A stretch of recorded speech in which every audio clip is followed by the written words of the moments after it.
halftime, full time, extra time. Debonair's Pizza. Try something amazing.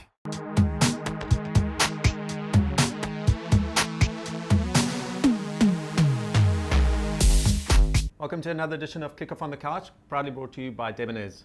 Today it's a two-man show, myself and my esteemed colleague Zola Doda. Zols, just one thing everyone's talking about at the moment, obviously the Confederation Cup final. Yep. Let's start at the first leg, this past Saturday at Orlando Stadium. What did you make of the game, of Pirates' performance?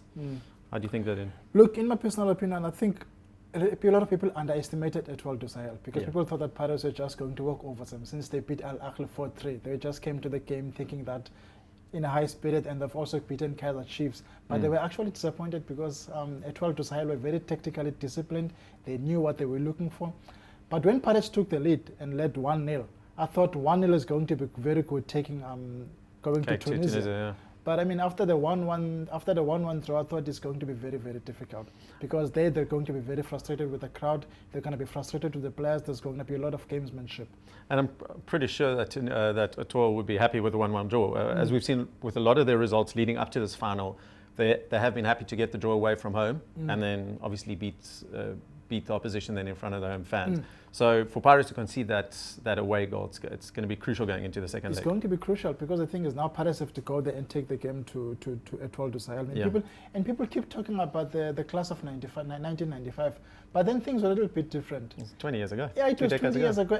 And if you look at that goal that was scored by Jadis Kosana, there was an element of luck as well because there was a mix-up between the two defenders. So the key thing for Pirates going to Tunisia that they must not concede. If the halftime score is 0-0, that's still good because 1-0 is still good enough. So they must just go there, keep things tight at the back, make sure Matlaba doesn't overlap as much as it did in the first leg because it's away from home and there's going to be a lot of pressure. And those guys are very clever. They wait for the team to make mistakes and then they'll punish you. So for Pirates, it's very, very important. Keep things 0-0.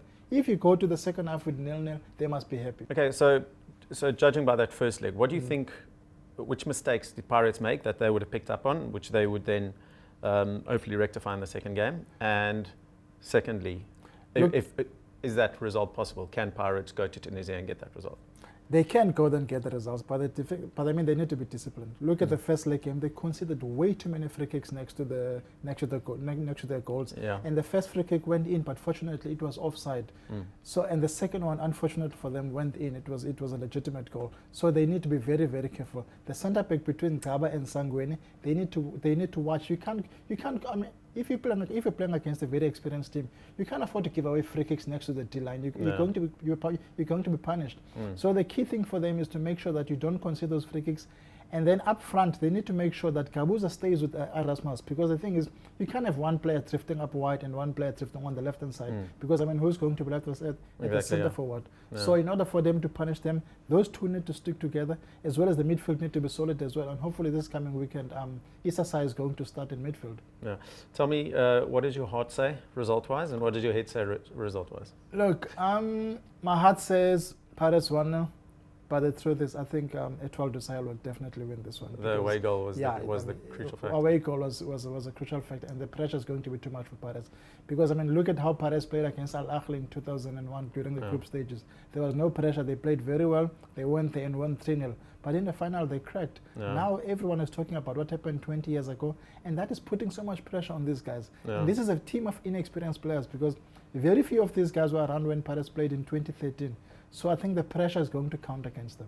Okay, let's hope you're wrong. Moving to West Africa, there's the Under-23 CAF Championships, or the Cup of Nations.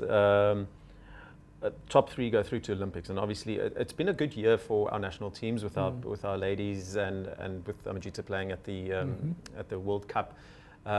This to qualify for the Olympics would be great, but again, it's not going to be easy. It's a tough group: South Africa with Senegal, Zambia, and Tunisia. But you know, it's looked good in the build-up to it, and he's got some good players here. I mean, the break in what the PSL has allowed those players to go. So we've got our strongest team there. So I mean, that's a one big positive thing because if you look at the team that Shakes took to North Africa in 2011, the PSL was playing none of the players were available. We took a weaker side there and we came close to qualifying, but we didn't, unfortunately. So now the PSL decided to stop all the games in order to give all the support to the under-23s, and they need to be commended for that. But now I think we've got all the best players there. Nuruddin is there, Rivaldo Kutse is there, Mopara is there, Kigan Dol is there, Kwanda Mgonyama is there. So all the experience that we need. But I mean, you know that it's when it comes to national team tournaments, it's always going to be very difficult, especially if you're in a same group as the host nation. Exactly, so and starting against those. Exactly, starting against them. But I think if we do get a draw, it's going to be good for us. We shouldn't have our heads down. We must go there for the win. But if we get a draw against the host nation, that's fine. We can still go ahead and beat Zambia. Yeah, let's just hope that like you said, those players, the PSL experience, which is not new for us, but I mean it's not often that we get those type of experienced players playing in these type of tournaments. Exactly. So I'm hoping that Owen and his team can pull that through. I mean, that'd be great to see them at the Olympics next year. And look at how those players are actually contributing to their club, because Kikan Dole is the key best. Players, eh? Exactly, Kikan Dole is playing his best football for Sundowns.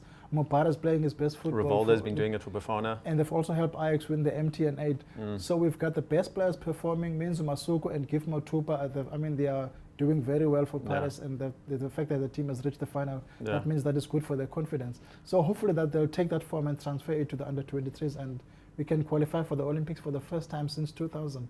Yeah, I hope so. Zol's last thing, in the latest edition of Kickoff magazine, you did this interview with Bongani Zungu. Yeah. You did the interview actually prior to being announced. Announced that Pitso saying that he is going to go. It seems like he's going to go to Portugal. Yeah. Just a quick thought on that. Good move for him to go overseas, obviously. Portugal the right club or the right country? You know what? It's a very good move for him. You're going to Portugal. You're not going to Sporting Lisbon. You are not going to Benfica. You're not going to FC Porto. You are going to you are going to Guimarães, a very mid-table team. So I think it's a good move for him. Let him start there. He's still only 23. Yeah. So let him start and let him work his way up. Because a lot of South African players, they made a lot of mistakes in the past. For instance, Mark Fish went from Paris and joined Lazio. Yeah. Lazio is a massive club in Serie A. Exactly. And some players would look at someone like Collins Mbesuma. He left Kaizer Chiefs and joined Portsmouth. That's a massive club in England. So it's a good thing for Bongani Zungu that he moves from sort of like Sundowns. A stepping stone up. It's a stepping stone, exactly. Let him work his way up. If it means that in 2 years' time he's going to be playing for Benfica or Lisbon. Because, I mean, the English Premiership and Serie A, as well as the German Bundesliga, they're not the only great leagues. And I mean, obviously they're the elite, but they're not the only great leagues. So if he means that he will play for a top team in Portugal, it's good for him. We need to celebrate that. Cool, thanks, also. Let's hope Zungu can pull it off, and let's hope your heart is right and your head is wrong for the Pirates result. Thanks again for joining me. Thank you, Debnez. And just remember, latest edition of Kickoff hit shelves. Another brilliant edition, if we must say so ourselves. And also remember the yearbook is on sale, the Bible of South African Soccer. Thank you very much. Half-time, full-time, extra time. Debonair's Pizza. Try something amazing.